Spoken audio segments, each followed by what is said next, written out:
everyone, welcome back to Travel Beginners to Winners. We are in Esperance today. And as you can see, it's fairly windy today. Yeah, but we will talk about our trip from Rocklands to Bendigo in this episode. We will talk about Esperance in the upcoming videos, but for now we will concentrate on our journey when we left Mount Gambier then to Rocklands.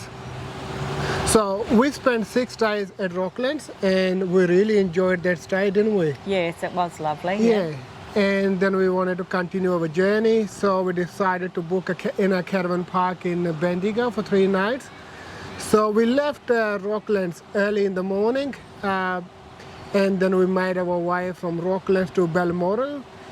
We stopped at this beautiful, it was a general store actually. It wasn't a coffee shop, it was a general store. And they had breakfast and coffee, then some other supplies. The coffee was nice, wasn't it? It was lovely, yeah. Yeah. So after Balmoral, our next stop was Horsham. So from Rockland to Horsham, that's about an hour and a half. And we went through beautiful countryside, lot of canola farms, you know, on the both sides of the road. And it was really unique, wasn't it? It was picturesque. Yeah. I would call it picturesque. Yeah. So either side of the road is just field after field after field of bright yellow canola. Yes. Very, very pretty on the eye. What do you think about the road conditions? Victoria road conditions, it's a bit like a roller coaster.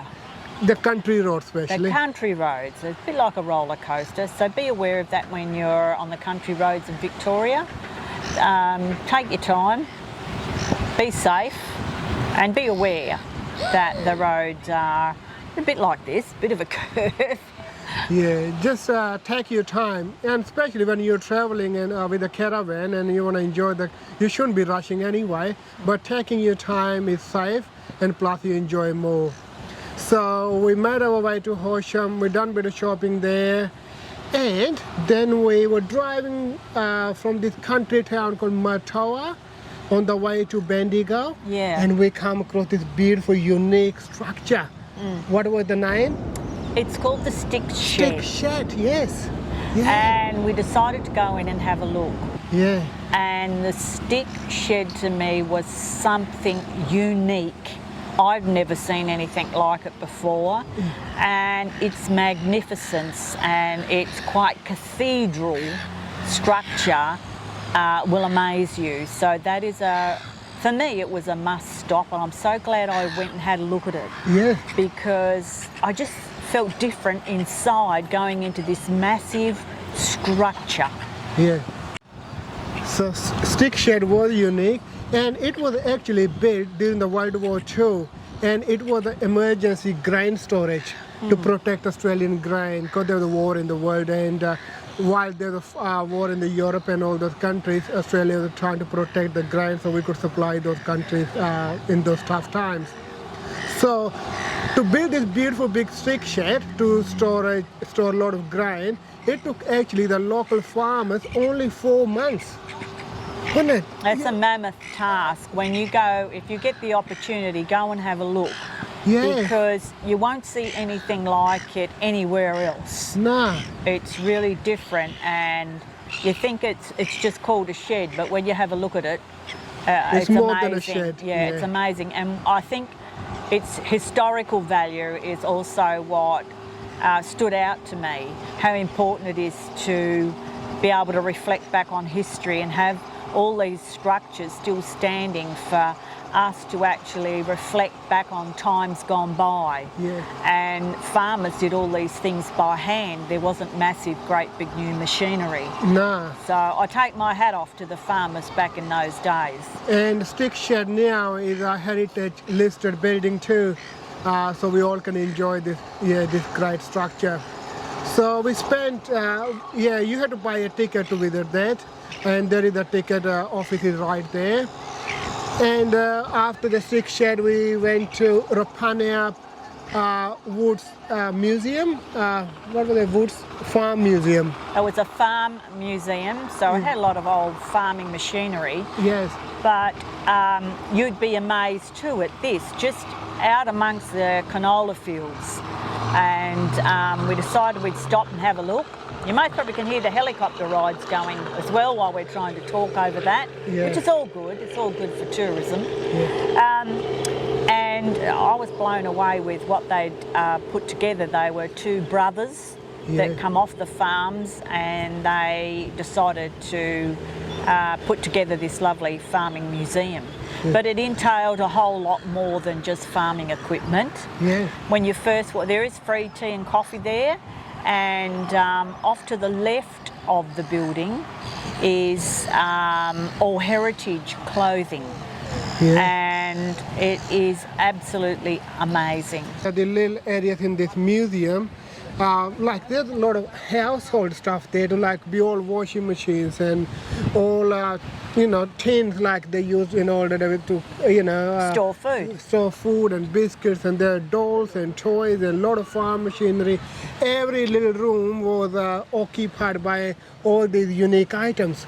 From 100, some of those items be over 100 years old, wouldn't it? Oh, absolutely. So what they did inside the building is create most probably like a small village. Yes. So you'd have your greengrocer, your butcher, your doctor, and what that looked like back then, and what was available to a doctor, and all those sorts of shops and that in those times.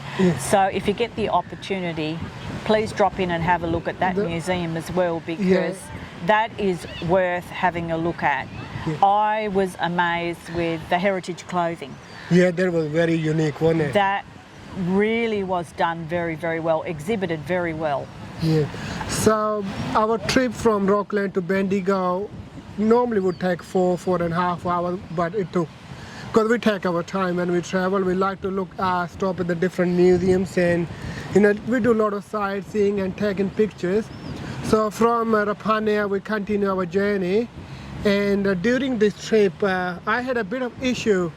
While I was traveling, a big semi truck passed me, and because I got these double mirrors so I can see the traffic behind me, because I'm towing a caravan.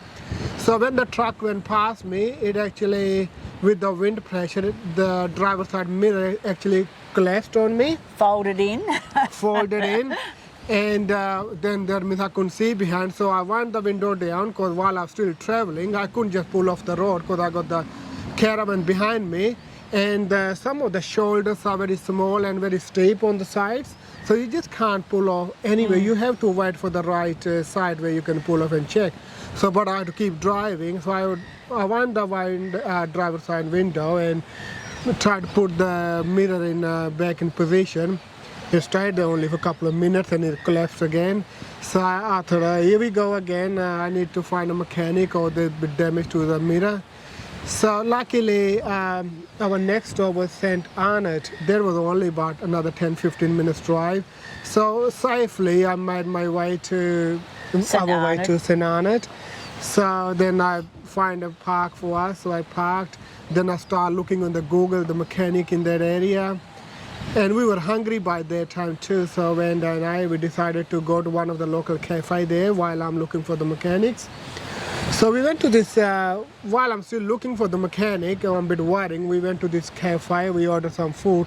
They were nearly on their closing times, I suppose. Yeah. It was the end of their shift. Yeah. So everything that was sitting in the Bay of Maria was oily, dry. Yeah, and also it's not just that, even the customer service wasn't that great either. I suppose they were on their closing time, so most of they didn't want to be there longer than they have to. Anyway, but we paid the money for the food and everything, so I wasn't very happy with that.